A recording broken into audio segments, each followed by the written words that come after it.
Hello, for this video I'm going to show you how to install the SIDERLOCK on your Glock pistol. The SIDERLOCK is an additional safety that you can install in your pistol with only some basic install tools. Basically what the SIDERLOCK is a replacement trigger for your Glock pistol that normally you have the trigger safety that is provided by Glock. This has an additional safety right there. It's a little silver thing you press and it makes it the trigger safety from Glock doesn't work. You can turn it back and forth. Now before we actually install this trigger, I'm going to show you first how you change it from a left-handed to a right-handed shooter. I already changed this once, so that's familiarized myself with how it actually operates. And now I'm going to show you how to change it back. Right here you can see the pivot pin that we're going to remove. And the first step we're going to do is we're going to move the safety pin into the firing position so that the action lever can move. At this point we will use the included tools. They give you a bushing to help catch the pins and make sure you don't lose anything, and the drive tool. And you just position that on there and push down with firm pressure and you'll push that pin straight out. Make sure that whenever you do this, you keep your finger on the back because this is spring loaded and there is a spring in there and you don't want to lose that. Just pivot that out of the way and you can pull the spring and the spring stop out. Set that aside for reassembly later. And now you just pull out the action lever. So now all we have to do is move the actual safety pin. It just takes a little bit of extra pressure just to push on it and you can pull it through. You might need to use the tool that they give you in order to help push it through. Now make sure that whenever you do this you remember which direction it was installed in. That way you can install it the reverse whenever you put it back in. Okay. Now that you have them back, now we're just going to install the spring and the spring stop. Go in there. And now the action lever is next. What I did whenever I first did this, I stuck my thumb right there just to cover up the spring, make sure it doesn't fall out. Slide the action lever in. And now you just want to line up the pivot hole so that we can install the pivot pin back in place.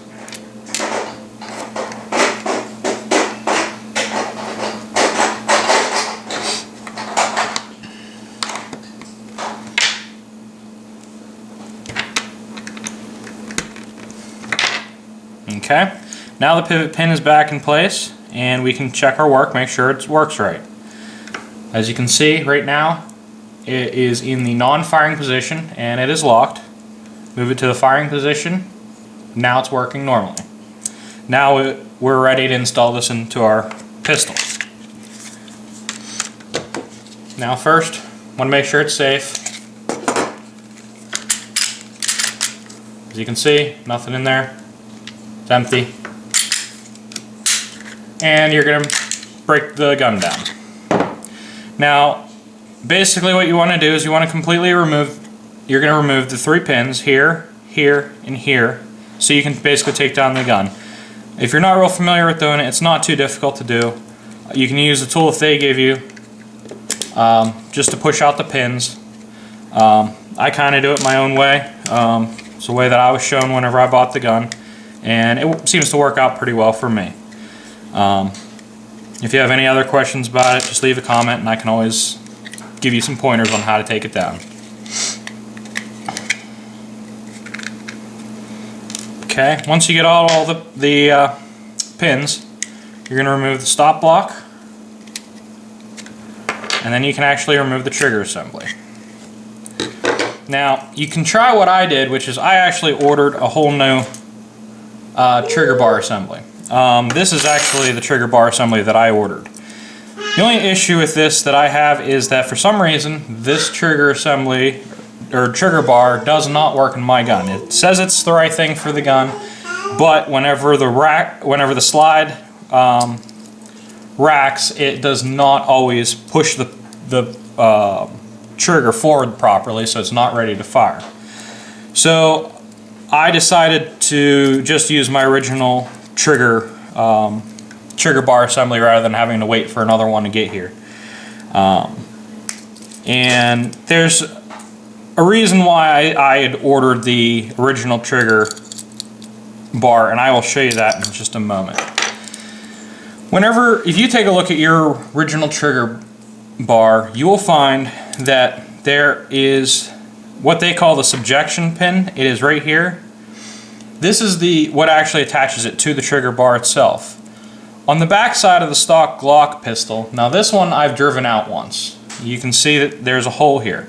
Whenever this is brand new, that's completely covered and you can't see anything there. Basically, you have to drive this pin through the plastic. Now, on this one, it worked out perfect, and I have a nice clean hole, no other problems. On my original trigger, however, I don't know if you can see this. Let's see if I can get it so you can see it. It actually cracked the trigger assembly. I have a crack right here, which extends all the way up to the hole. So basically, this trigger, it may be serviceable. I'm probably not going to trust it, especially because this is a pistol I carry around for protection. So it's not something that I'm going to really trust and rely on. So I'm using the original trigger bar that I have, that I removed from the original trigger.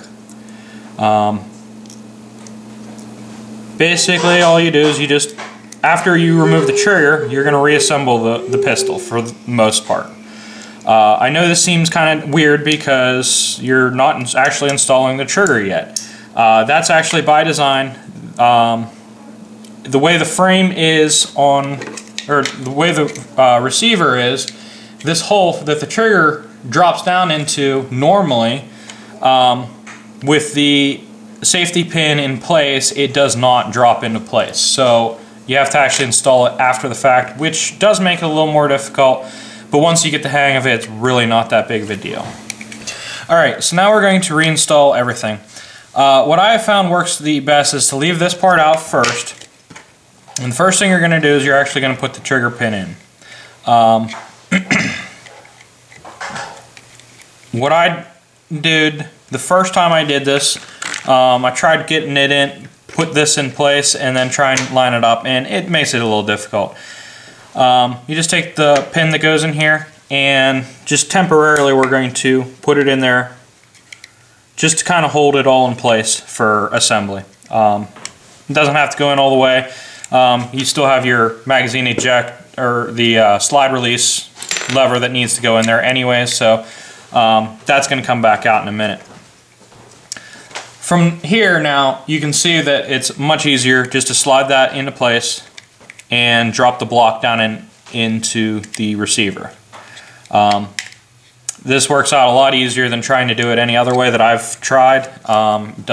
Makes it a lot easier to handle installing this. So now that we have everything basically there, we just need to get the subjection hole lined up, which is a little difficult, but it's still manageable. Make sure that the safety pin is in the firing position. That way the trigger can move freely into its back position. And if you look, the hole is not aligned. So you kind of actually have to fiddle with this a little bit and find when you actually can get it. Like right now, if I pull the trigger bar forward, you can see that the hole lines up a little bit. And basically what we're going to do is we're going to get that lined up and get the pin in, which I'm going to hopefully get that in.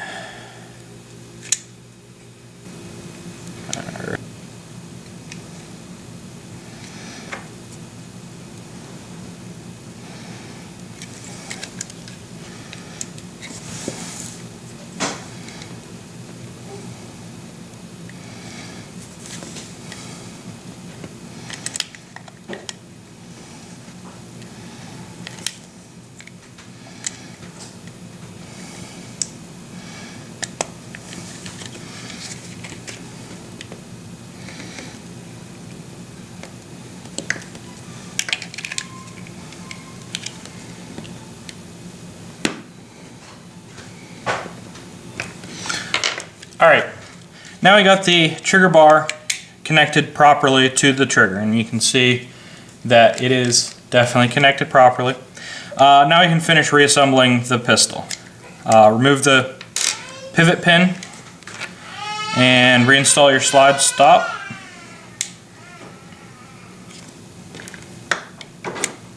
And we are going to just reinstall the pin, and you're basically have it all back together.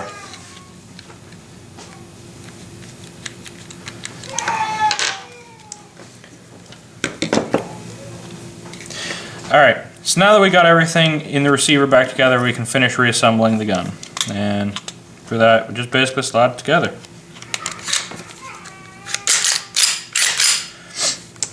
And now, as you can see, we got the trigger and everything back together. It still works. And now we have the added safety that we wanted. And it is nice. It's very easy to use. Whenever you are ready to fire, you just press the pin in and move, pull the trigger, you're good to go. Thank you for watching. I hope this will help someone else install the SIDERLOCK.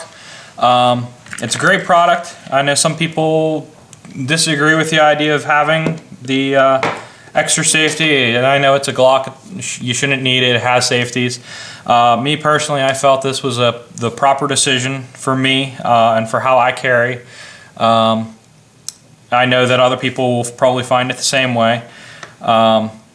And I did find that their website and everything had sufficient information, but I did feel that it was definitely lacking. And I kind of created this video because whenever I searched online for even any kind of installation videos, I really couldn't find anything. So thanks for watching, and I hope you enjoyed it.